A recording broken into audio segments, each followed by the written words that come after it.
Okay, here is section 3.4, and we're talking about concavity. So the idea of concavity is when we look at a function, let's say I take something that's kind of like a cubic like this,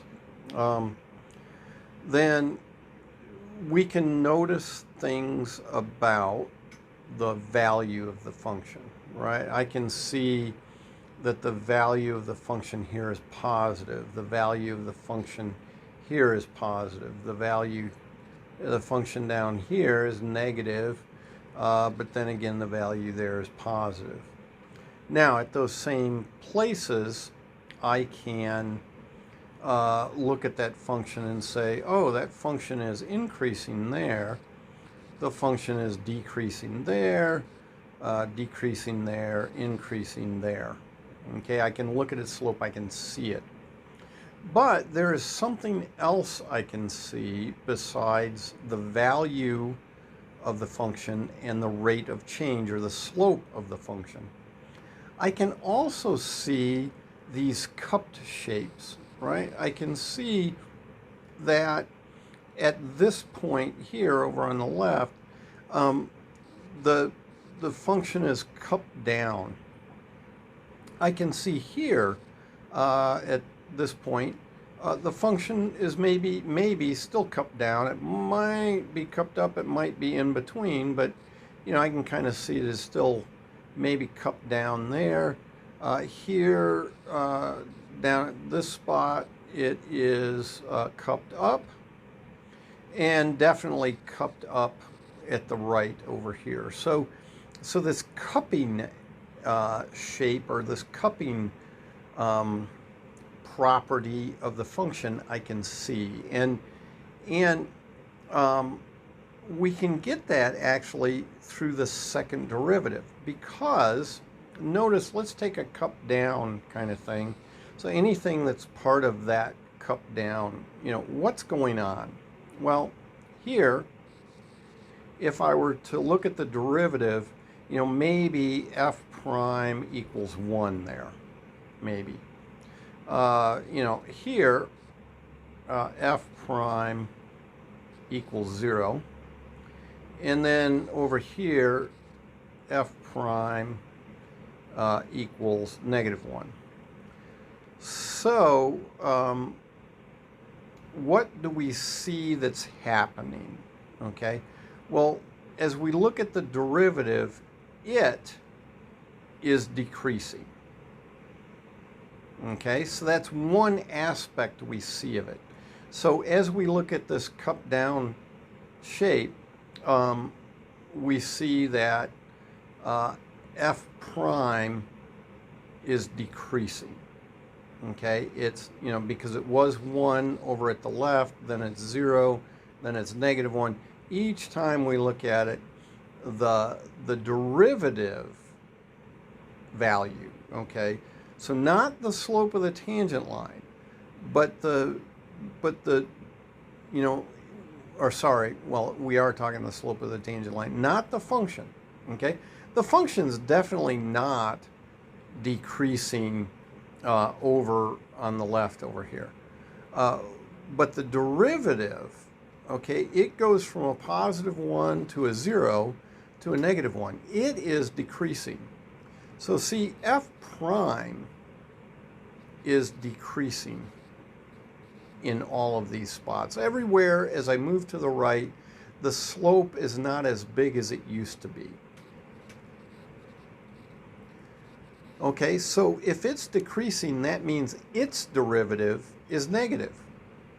Oh, but its derivative is f double prime.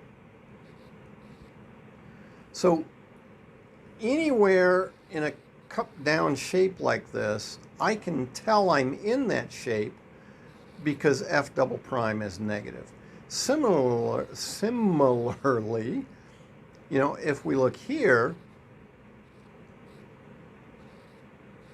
we might have f prime is equal to -1, then f prime is equal to 0. then f prime is equal to 1. So as we're moving around this cupped up shape, we see that that f prime is increasing. The function is not necessarily increasing, but the derivative of the function is increasing, okay? The slopes of the tangent lines are getting more and more and more positive. So they start at a negative number, but it's becoming more positive. You know, in here, it's maybe a negative half. So that would say, if I look at the derivative of the derivative, so the second derivative of the original function, that's greater than 0. Okay, so that's what we have in our function. So, you know, let me draw this again, and I'll just arbitrarily put it here. So, you know, as I look at this, I've got these various spots on the function in the x-axis that I'll look at. Now this one's kind of hard. I'm gonna put it about there.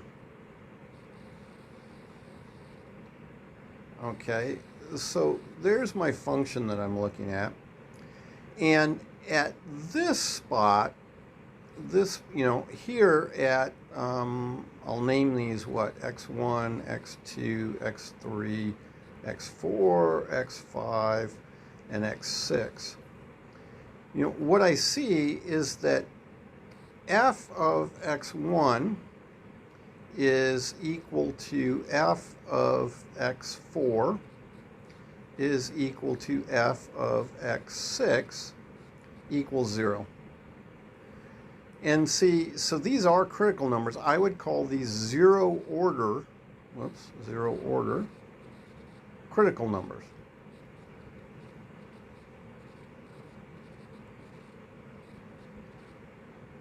Then, if I look at x2 and x5, then we've got f prime of x2 equals f prime of x5, and that's where the slope is 0, right? I can look there and I can see at x5 the slope's 0, slope 0 there. And so that's first order, okay, 0 order, first order critical numbers. So this idea of critical numbers, where a function's either 0 or undefined, you know, they can be of any order. Now, notice I've got x3 there. I'm looking at the second derivative, and what I see is, see, the slope is negative, more negative, more negative. But then it's less negative, less negative, less negative, less negative. So the slope was getting getting more and more negative, then less and less negative. We call this an inflection point. And it's where the concavity changes. But that inflection point is a second order critical number.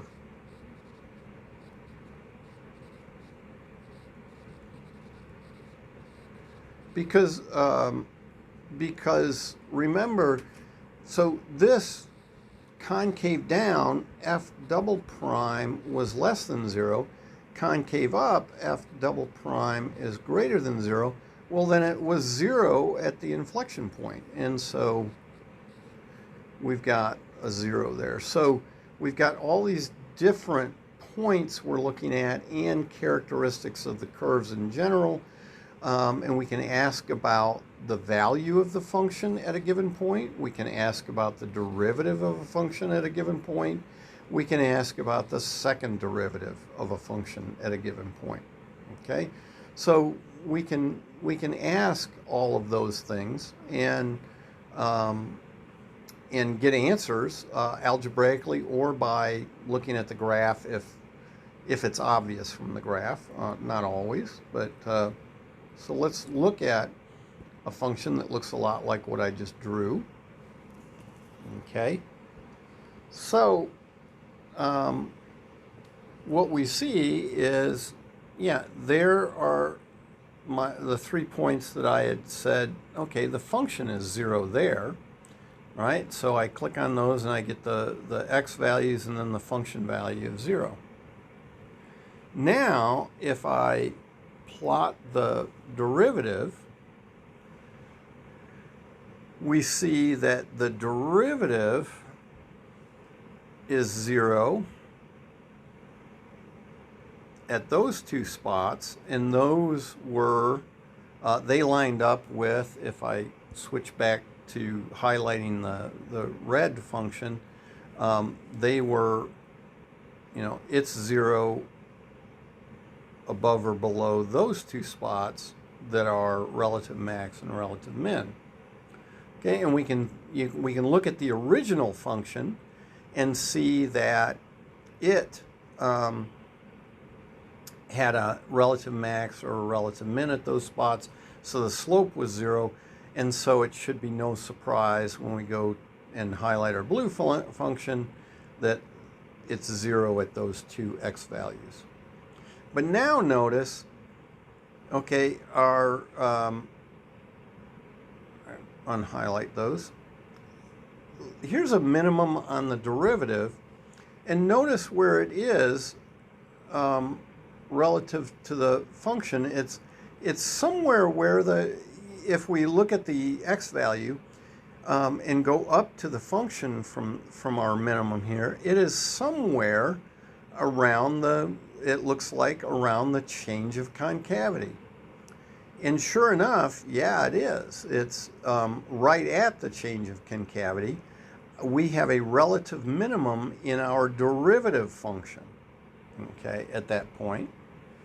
And so now I plot the second derivative in green, and it is 0 at 0.667, okay, and if I go back here to the derivative, that x value was 0.667. Okay, that is where our derivative function has a relative minimum, is at a change in concavity. And our second derivative is 0 at that spot. Now, unfortunately, if I highlight the red, it will show me the intersection between the second derivative function and the function itself, but that's not, I mean, it looks like it's near the inflection point, but it is not quite. It's to the right a little bit of the point of inflection, where the concavity changes.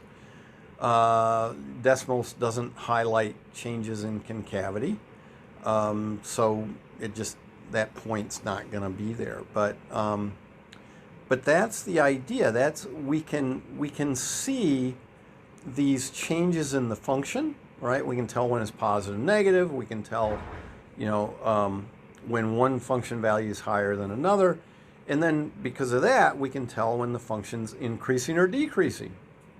So we can see attributes of that first derivative, but we can also tell when the derivative is increasing or decreasing, and so. To the left, the derivative is decreasing, right? Because it's positive, but it's getting less and less positive as we move to the right. And then finally, we get to that inflection point above here, and then the function's derivative begins to increase again. It is negative, but it begins to get less and less negative, and then finally becomes positive. Okay? So we can see the second derivative at work. Now, actually, I am told, and certainly this is my experience, we can't really see much about the third derivative or higher derivatives. But see, we can see stuff going on in the function value, the first derivative, and the second derivative. Okay, and so that's why, partly why, in these later sections, we'll talk a lot about the second derivative, but not much about, say, third or fourth, because visually we can't really see what's going on. And then on top of that, it doesn't add a lot to any tests. So looking for relative max and min. Okay, so this is the idea of concavity. We're looking for this cup down and cupped up shape.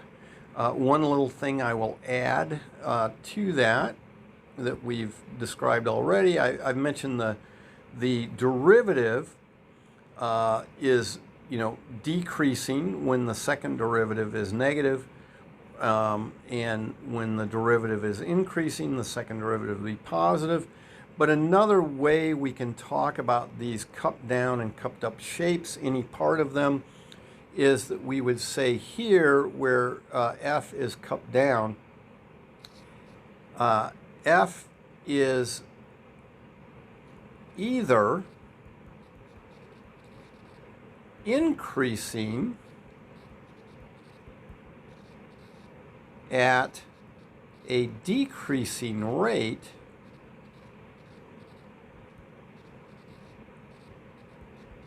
okay, so that is over here to the left, right? The function is increasing, but it's increasing slower and slower and slower. So it's increasing at a decreasing rate, or over on this side, it is, f is, well, actually, I guess the language of that, I would just say or. So f is either increasing at a decreasing rate, or, well, there we go, decreasing at an increasing rate. So that's what's happening over here. And then if you look at the cupped up shape here, we have f is decreasing, right? But it's getting less and less steep, so it's decreasing at a decreasing rate. So over on this side, we have, for concave up, decreasing at a decreasing rate. They match the two things. Or on the very right here, it's increasing, but it's getting steeper and steeper and steeper. So it's increasing at an increasing rate. So again, they match. The two terms match, increasing and increasing. So that's another way to talk about concavity, is not with the derivative itself, but with the function. Okay, so that is an introduction to concavity.